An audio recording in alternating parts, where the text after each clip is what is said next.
ครับผมนี่ผู้ใดมีปัญหาอย่างบอยานี่ไปทำยามีเรามีเราผู้ใดเป็นผู้ดีไหมบอยนี่ผู้ใดไม่โรคประจำตัวก็รู้โรคประจำตัวที่แบบว่าเป็นกรณีพิเศษนี่บอกนี่โรคแบบโรคหอบหืดหรือโรคเนี่ยก่อนโรคป้าหมูไหมลมชักมีไหมนี่บอลูกเคยสักบอแม็กเคยสักบอ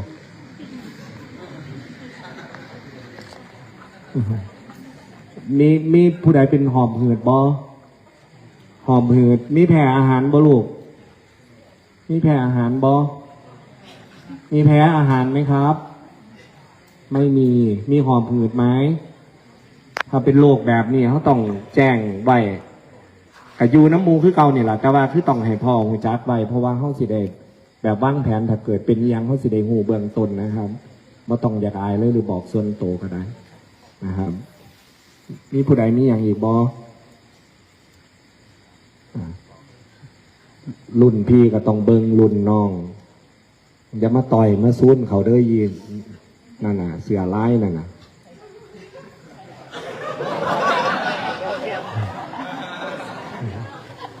ต้องเอารุ่นน้องให้เขาอยู่ได้เขาโอดคือว่าเขาโอดไปกวนเขาบ่อยู่ติแมนบอไปแสดงอภินิหารติ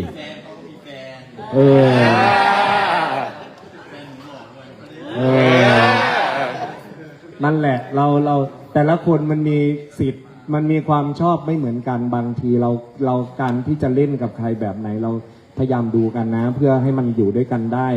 แบบสันตินะครับแล้วก็เอาพอสมมุติเฉยๆมันไม่มีใครว่าให้เธอไม่มีใครฟ้องแต่ฉันรู้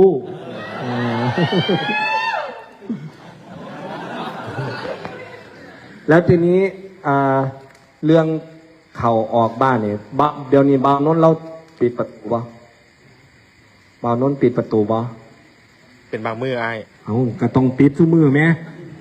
เป็นบางเมืองใดปิดซุมือทั้งฟังพุ่นพร้อมปิดในไอ้เนี่ยเด้อได้ครับ5 ทุ่มปิดโลดตี5จังเปิดเพื่อความเรียบร้อยลูกคือบางเทื่อมันคนแล้วก็อย่าเอาคนข้างนอกเข้ามาด้วยครับถ้าเขาเบิ่งกันเองนี่เขาก็เบิ่งบ่ทัวอยู่มันหลายเขาเบิ่งกันเองเขาก็เบิ่งบ่ทัวอยู่ยาวคนข้างนอกมาแล้วอย่าไปกินเข่าเฮี้ยนเพลิน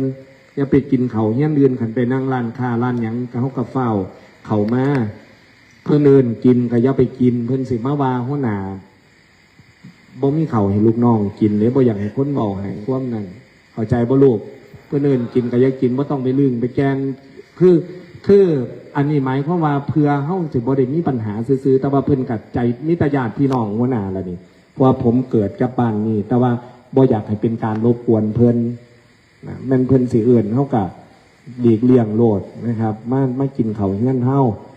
นะคันมีแฟนคลับแฟนเพลงเพิ่นมาเลี้ยงมาหยังเสียเฮาก็เชิญเพิ่นไปโรงอาหารเฮาก็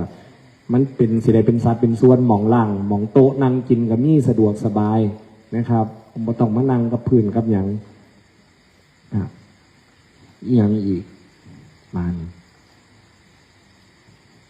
มีอย่างอีกบอมีผู้ใดมีอย่างอีกบอใส่ผู้ไม่ยกมือสูงกันนะลูกผู้ไม่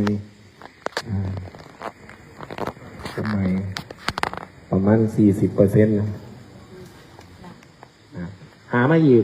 กจัดสายละ3 คนหรือ5 คน4ก็ได้ด้วยลูกซ้ำเข้าซ่อมไปบอท่านหลายสิได้เต็มเวทีทางเทียมก็สิมีหลุดมีหลวงอยู่ช่วงออกนั่นช่วงแรกบางโดยเฉพาะคนใดที่บ่เคยผ่านสนามมาก่อนใส่ผู้ใดบ่เคยมาเดินสายกับหมอลำเนี่ยมาไม่เลยเนี่ยยกมือดูเป็นตะยูได้บ่ลูกกาว่าได้บ่ยูได้บ่เป็นตะยูเขาต้องอดทนเลยเขาต้องคอยเป็นคอยไป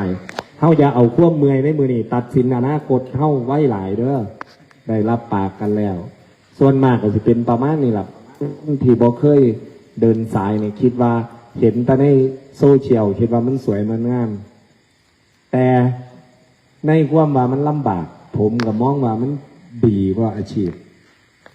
หลอบตัวที่เขามองเห็นอยู่นะฮะคืองานเท่ากับมีเงินเท่ากับได้ แล้วก็เฮาก็ยังมีพิเศษอีกหลายๆอย่างคันเฮา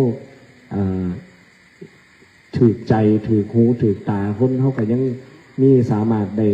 เงินพิเศษจากคนอุปถัมภ์จากอย่างอีกต่างๆนะครับ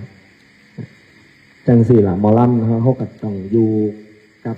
เข้าใจกันเข้ามาหมอลำให้ได้ฮะแล้วคนแบบขาดบังสูงแบบใส่ชีวิตอีกแบบหนึ่งมันก็สิเหตุให้เขาสิ้นเปลืองแล้วก็อยู่ยากซึ่งก็มีหลายคนที่อยู่แล้วก็สำเร็จคืออย่างคือแต่ละปีได้เห็นเงินแสนแต่ละปีได้เห็นเงิน200,000ได้เห็นเงินหลายแสน